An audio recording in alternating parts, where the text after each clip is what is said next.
E hoje o tirano da vez é o ditador espanhol Francisco Franco. E quem vem desvendar sua vida e nos contar tudo é o mestre em História Social pela USP, professor de História da UniABC, Renato Alencar Dota. Boa noite, mas que currículo, Renato. Tá bom, meu velho? Boa noite. Não precisa se levantar, você está em casa, você sabe disso, né? Bom, nós estávamos falando sobre, aqui em off, né? Falando sobre os tiranos todos, da cronologia que vai acontecer aqui no programa, em relação aos tiranos que vêm, que vão, etc. Bom, então, agora, de uma forma mais didática, professor, quem foi Francisco Franco?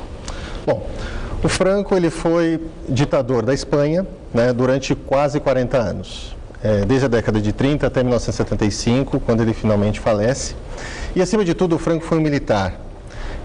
Toda a carreira dele foi em cima do exército espanhol, os seus irmãos eram militares, o seu pai tinha sido militar, e a região onde ele nasceu, na Espanha, no noroeste da Espanha, na Galiza, era uma região que forneceu muitos soldados para o então decadente Império Espanhol. Então, o exército foi a vida desse homem. Quer dizer, na verdade, essa coisa dele ter chegado ao poder foi mais em função dessa coisa militarista, não? Sim. No caso, o exército era uma das portas de ascensão social na Espanha. Na década de 1930, a Espanha passava por um processo de ebulição social muito forte, né? Então, os camponeses reivindicavam uma melhor distribuição de terra, reforma agrária, os operários reivindicavam melhores salários, condições de trabalho. E a esquerda estava tomando corpo ali, ao longo dos anos 20 e 30. O Franco, por ser do exército, uma formação conservadora, católica, ele era radicalmente contrário a tudo isso. E juntou-se à direita, e essa direita, junto a ela, tinham outros grupos conservadores, como, por exemplo, os fascistas espanhóis, chamados de falangistas, né? Mais os monarquistas, a Igreja Católica e a maior parte do exército, das Forças Armadas, se uniram para fazer um golpe e derrubar a República Espanhola, né? Isso foi em 1936. Esse golpe fracassa, num primeiro momento. Tá? Apenas metade das guarnições, dos quartéis militares da Espanha aderem aos golpistas. A outra metade, ou ela não adere, ou então ela é reprimida pelo governo ou pelos próprios trabalhadores que resolvem se armar e invadem os quartéis. Está armado o cenário da Guerra Civil Espanhola, né, que vai durar 3 anos e vai matar mais de 1 milhão de pessoas. Como é que se deu esse processo de reconstrução da Espanha? Está bem destruída, hein? Sim, sim. Então, em 1939, a Espanha, os nacionalistas, que é o grupo do Franco, como eles se auto-intitulavam, né, eles tomam o poder e realmente o país está arrasado. E eles tinham, esse grupo, eles tinham ideias muito conservadoras e até, a gente diria hoje, reacionárias, né? Eles achavam que todo o processo de desenvolvimento, de contatos externos que a Espanha tinha tido, liberalismo, por exemplo, investimentos estrangeiros no país, tinha levado o país para a ruína, antes da guerra, né? Então, eles juraram para eles mesmos que nós vamos fazer diferente agora. A Espanha é rica o suficiente para lidar consigo mesma. Então, a reconstrução vai ser só com mão de obra espanhola e com o investimento o dinheiro vai ser só de espanhóis. Ou seja, nada de investimento externo, nada de importações, o mínimo de importações. O que acontece? A Espanha se isola economicamente, né? E o país ele acaba, digamos assim, há um processo de desindustrialização, porque as indústrias foram todas destruídas. Sucateadas? Sucateadas, exatamente. A própria agricultura não consegue prover a sua população, a população do país, né? E a Espanha, durante a década de 40 e 50, por conta disso, vai passar uma fome muito grande. Como é que era o governo do Generalíssimo? Generalíssimo? Generalíssimo. O franquismo, ele ao longo dos seus quase 40 anos que estava no poder, na verdade não foi uma ideologia, ele foi mais uma prática política. Mas claro que ele tinha sua coerência interna. Sim. Né? Então o franquismo ele se baseia em 4 pilares. Ele se baseia, como eu já falei, a Igreja Católica, o exército, os falangistas, que eram os fascistas espanhóis, né, sempre bom lembrar, e os monarquistas, tá? Ou seja, todos os grupos conservadores. Ao longo desses quase 40 anos, uns grupos ou outros vão se sobressair, né? Por exemplo, os falangistas, por essa aproximação ao fascismo, então, a questão do corporativismo, a questão do imperialismo, né? Então, com o final da Segunda Guerra Mundial, esse grupo vai cair em descrédito, então eles vão ser afastados do poder. E as suas políticas, como por exemplo essa política autárquica, né, que eu falei do início, ela também vai ser substituída por uma outra mais liberalizante, e aí vai acabar tendo uma abertura, né? Uma abertura econômica, né? Não política, mas uma abertura econômica. E vai tomar vai tomar o lugar deles um outro grupo mais próximo da Igreja Católica, um que, aliás, é bem conhecido hoje em dia e que, na verdade, nesse momento teve seu primeiro momento de poder, que é a Opus Dei. Opus Dei. Isso. Então, a Opus Dei ela vai ter um papel na modernização conservadora da Espanha a partir dos anos 60. E ela vai se aproximando um pouco do que seriam as ditaduras, o franquismo no início parecia mais um governo fascista e depois vai aparecer mais com essas ditaduras da América Latina. Agora, ele também se consolidou com a promulgação de leis, novas leis. Que leis foram essas? Então, na verdade, as leis no governo franquista, o Estado espanhol tinha suas leis, obviamente, né? Mas a característica do franquismo é assim, o poder estava muito centralizado na figura do próprio caudilho. O Franco, desde 1936, desde o início da Guerra Civil, concentra-se na figura dele, os seus admiradores, né? Porque o Franco ele era muito popular dentro do exército. Então ele conseguiu fazer com que houvesse toda uma concordância em torno da figura dele, um culto à personalidade e toda a vontade do líder, do caudilho, seria a lei nacional. Então, as leis, no caso, as leis da Espanha, né, durante o período franquista, elas tinham importância apenas as que não tinham digamos, um contato direto, um interesse direto do Francisco Franco. Mas, por exemplo, o poder dele era praticamente ilimitado, num certo sentido. Por exemplo, você não tinha um parlamento, você tinha as cortes da Espanha, né, que tinham um poder meramente consultivo.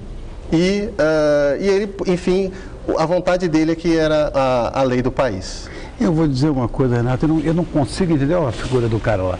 Eu não consigo entender, honestamente, eu não entendo como uma pessoa pode se perpetuar no poder e com essa coisa de divindade, que em síntese é isso mesmo, né?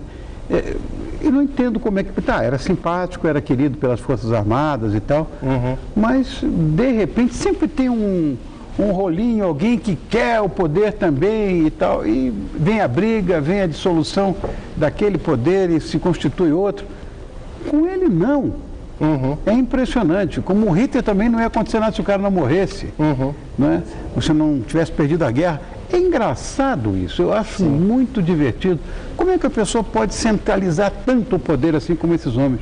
Há uma explicação lógica para isso? Claro, claro. Quer dizer, o carisma é uma coisa fundamental. Tá. E também o fato a guerra civil e toda aquela ebulição social que eu falei no início, né, que estava prestes a acontecer uma revolução, assim como aconteceu na Revolução Russa, né, fez com que houvesse uma grande insegurança, principalmente por parte da elite. Né? E mesmo a população católica, aquela população muito conservadora, tinha um medo muito grande de um caos. E quando você tem o caos na sua iminência, você se apega à primeira coisa que você vê. Se você vê um líder carismático, é o que aconteceu no caso do Hitler, Mussolini, de outros líderes, Stalin mesmo, né? Dessa série aqui, inclusive. É verdade, você vê o próprio Hitler tirou a Alemanha da mais profunda miséria e colocou na primeira potência do mundo. Sim. Os caras se agarram a isso, é lógico. Exato. Né? Bom, aqui no Brasil, o povo não foi para a rua pedindo a deposição do Jango? Sim. O povo foi todo para a rua, quer dizer, queremos que vieram os militares, adoraram o poder e ficaram durante muito tempo. É isso aí, enfim. Agora, o reconhecimento do regime parece que aconteceu só na década de 50, né? Então, o que acontece, exato, na década de 50 tem o fenômeno da Guerra Fria. Né? Então, como eu falei, havia uma grande proximidade, uma grande simpatia do Franco pelos regimes de caráter fascista. Ele acabou se tornando amigo pessoal do Mussolini, do próprio Hitler. Né? Embora não entrou na Segunda Guerra Mundial ao lado desses líderes, ele se manteve oficialmente neutro. Por conta disso, a Espanha não foi invadida militarmente, como aconteceu com a Itália ou a Alemanha, por exemplo. Né? Só que ela acabou sendo isolada politicamente, inclusive, né? E só que com a Guerra Fria acontece o seguinte, o Franco, uma das suas características ideológicas é que ele era um anticomunista de carteirinha, né? E o regime dele por extensão. O governo norte-americano, por conta dessa nova ordem mundial, estava interessado em colocar bases militares na Espanha, porque ia apontar justamente para a União Soviética, né? Então eles juntaram, eles juntaram a fome com a vontade de comer, né? Quer dizer, a partir da década de 50, o governo americano começa a fazer contatos mais amistosos com a Espanha. E isso faz com que, por exemplo, ele acabe fazendo com que Inglaterra e França, que eram membros do Conselho de Segurança da ONU, aprovarem a entrada da Espanha na Organização das Nações Unidas em 55, que foi o ponto culminante dessa política de aproximação. E a partir daí a Espanha, apesar de toda a sua ditadura, acaba sendo mais um membro na família das Nações Unidas. Agora, como é que se deu a decadência do governo do Franco? Quem o sucedeu? Nós sabemos, é bom que a gente toque no assunto. O monarquista é monarquista. Sim, exatamente. Então, o caso dessa decadência, ela se dá pelo seguinte, né? Como eu falei, a partir do final dos anos 50 e com a ascensão desse pessoal, desses tecnocratas da Opus Dei, essa modernização conservadora vai causar uma coisa que eles não queriam que acontecesse. Quer dizer, você começa a ter uma população mais consciente, mais politizada, e os estudantes começam a protestar e pedindo uma abertura maior do regime.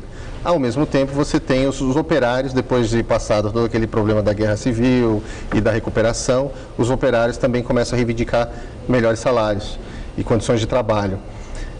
Além disso, um problema que sempre teve na Espanha e que durante algum tempo o Franco abafou, que é a questão das nacionalidades locais, bascos, catalães, galegos, né? E esse pessoal volta a pedir uma maior autonomia, né? E começam a surgir inclusive grupos terroristas como o ETA, que surge nessa época, no final do governo franquista. Além disso, a própria decadência física do caudilho, né? Quer dizer, ele está envelhecendo, está se tornando senil.